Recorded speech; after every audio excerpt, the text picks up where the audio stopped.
कि आपने दुश्मन ममालिक के पास भेजना है उनकी जासूसी के लिए, तो आप ऑर्डर से इस रोबोट को छोटे से भेजें और वो जाएगा और वहाँ जो भी एक्टिविटीज़ हो रही हैं उनको इजीली डिटेक्ट कर सकते हैं। क्या आप इस कमरे का रूम टेम्परेचर बता सकते हैं? अंदाज़ा लगा सकता हूँ, एग्जैक्ट नहीं बता सकते। ये रोबोट एग्जैक्ट बता सकता है। गुड। ओह वाह, wonderful, amazing. Oh it's just like कि वो मेरे पे अटैक करने लगा है, ये बिल्कुल ऐसे लग रहा है ये तो। वाह। पाकिस्तान में पहली बार एक ऐसा रोबोट जो कर देगा सबको हैरान अपनी एजिलिटी, रेंज ऑफ फीचर्स और परफॉर्मेंस के जरिए।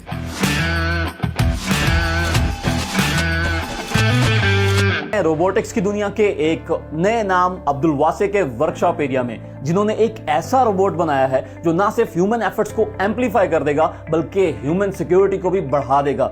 Welcome to our show Abdul Wase. सबसे पहले तो हमारी ऑडियंस यही जानना चाहेगी कि ये रोबोट ह्यूमन पोटेंशियल को कैसे एम्पलीफाई करेगा। फर्स्ट ऑफ ऑल आमिर भाई, thank you for having me in this show, और आपने मुझे इनवर्ट पाकिस्तान की ये अपॉर्चुनिटी दी है कि मैं इस प्लेटफॉर्म पे आके अपने प्रोडक्ट को प्रेजेंट कर सकूं। वेलकम। सबसे पहले मैं आमिर भाई आपसे सवाल पूछना चाहूँगा, क्या आप इस कमरे का रूम टेम्परेचर बता सकते हैं? अंदाज़ा लगा सकता हूँ, एग्जैक्ट नहीं बता सकते। ये रोबोट एग्जैक्ट बता सकता है। गुड।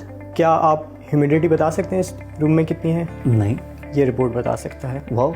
क्या आप लाहौर में क्या हो रहा है या पाकिस्तान के किसी और इलाके में क्या हो रहा है आप इस टाइम पे मैं नहीं देख सकता, मैं नहीं बता सकता। हाँ, मगर ये अगर रोबोट अपनी IoT की बेस्ड के ऊपर जहाँ जहाँ ये नहीं देख सकता वहाँ भी देख सकता है। अच्छा, यानी ये वो काम कर सकता है जो एक ह्यूमन कैपेबिलिटी से बाहर है। जी, ये तो हो गया ह्यूमन पोटेंशियल। अब ये बताएं कि ह्यूमन सिक्योरिटी को किस तरह से एनहांस कर सकते हैं? आमिर भाई, वो इस तरह से कि इस रोबोट में मल्टीपल सेंसर आप प्लग इन कर सकते हैं। अच्छा, मल्टीपल सेंसर्स। जी। कितने सेंसर्स लगा सकते हैं? अप टू 40 सेंसर इस पे प्लग इन कर सकते हैं। ना सिर्फ आप सेंसर बल्कि इसमें एक रोबोटिक आर्म भी एडजस्ट कर सकते हैं। रोबोटिक बाजू एक इन 6 आर्म्स के अलावा जी लग जाएगा जी, ताकि आप अपने कोई सैंपल आपने गैदर करना है, आप कोई माइनिंग की इंडस्ट्री में काम करें तो आप इजीली वो गैदर कर सकते हैं सैंपल वहाँ। किसी कान के अंदर काम करने वाले जो माइनर्स हैं, अगर कोई खतरा है जो वो काम कर रहे हैं, उनके हिस्से का काम आप इस रोबोट से ले सकते हैं। जी बिल्कुल, और उनकी जिंदगी सेव हो जाएगी। ये उस माइनिंग के अंदर जाएगा, वहाँ उस एरिया की थ्रेट असेसमेंट करेगा कि कहाँ से कौन से खतरात लाहिक हो सकते हैं। ओके। और ये बाहर बैठे ऑपरेटर को सारा इन्फॉर्मेशन डाटा दे रहा होगा ऑन स्क्रीन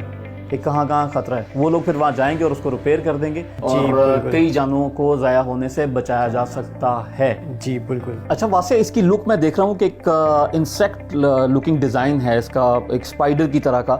तो क्या इस डिज़ाइन के पीछे कोई ख़ास वजह है या जस्ट ये एक लुक है? इसके पीछे एक बिल्कुल वजह है। इसकी एक तो 6 टांगे, तो ये बहुत स्टेबल डिज़ाइन है। दूसरा, इसमें एक फॉल्ट टॉलरेंस कैपेबिलिटी है, मीनिंग ये कि अगर इसकी कोई मोटर या कोई एक टांग ख़राब हो जाए तो ये अपने आप को उस हिसाब से अडॉप्ट कर लेगा। ठीक है। जो कि एक आम रोबोट जैसे व्हील्स के रोबोट्स होते हैं, उनका अगर कोई व्हील खराब हो जाए तो वो रोबोट काम करना छोड़ जाता है। लेकिन इसकी टांगे हैं 6, इनमें से अगर कोई एक टांग खराब भी हो जाती है या एक से ज्यादा टांग भी खराब हो जाए तो इसको एडजस्ट कर लेगा, अडॉप्ट कर लेगा। बिल्कुल, जैसे इंसानों का नहीं होता कि इंसान की अगर कोई टांग खराब होती है तो क्रॉल करता है, तो एग्जैक्टली ये भी उसी को एक रेप्लिकेट करेगा। जी वैसे हमारे व्यूअर्स अब जानने के लिए बेताब हैं कि ये जो इतना यूनिक रोबोट आपने बनाया है ये वर्किंग कैसे करता है, इसका ऑपरेशन जो है वो थोड़ा उसके बारे में हमें बताएं। जी बिल्कुल, मैं आपको दिखाता हूँ। ओह वाह, wonderful, amazing. Oh it's just like कि वो मेरे पे अटैक करने लगा है, ये बिल्कुल ऐसे लग रहा है ये तो। वाह। बेसिकली ये हेक्साट्रॉन है। This is really cool. Thank you. और इसमें 6 लेग्स हैं और ये एक इंसेक्ट की एक्चुअल मूवमेंट को ट्रांसलेट कर रहा है अपने अंदर। आप देख सकते हैं ये टोटल 18 मोटर्स लगी हुई हैं। हाँ, अभी जो टॉप 6 हैं वो मूव कर रही हैं, नीचे वाली जो 12 मोटर्स हैं वो जी बिल्कुल रुकी हुई हैं। अब ये काम कैसे हो रहा है, इसके नीचे एक माइक्रो वो कंट्रोलर लगा हुआ है जो इन तमाम मोटर्स को कंट्रोल कर रहे हैं। ठीक है। ये प्रोसेसर लगा हुआ है हमारे पास जो इन तमाम मूवमेंट को जो है ट्रांसलेट कर रहा है उस प्रोसेसर के अंदर, माइक्रो कंट्रोलर के अंदर। तो अभी इसकी जो नीचे वाली मोटर्स हैं वो मूव नहीं करेंगी? ये मैंने एक सेट की हुई है फंक्शनैलिटी कि अभी ये जो है ना ऊपर नीचे जो है ना एंड वाले जो एंड फैक्टर है उस पर ये आगे लाइट लगी हुई है। ठीक है। और इसके नीचे कैमरा लगा हुआ है। ये लाइट कैसे ऑन होती है? ये लाइट बेसिकली इसमें हम यहाँ पे प्रोग्रामिंग करते हैं, आप इजीली लाइट ऑन हो जाएगी, डार्क में देख सकेंगे, माइन में भेजना है, जंगल में भेजना है, कहीं पे भी आपको डार्क में भेजना है तो लाइट के जरिए। और ये सामने वीडियो स्ट्रीम भी आ रही है आपको। जी बिल्कुल ऐसे। ठीक है।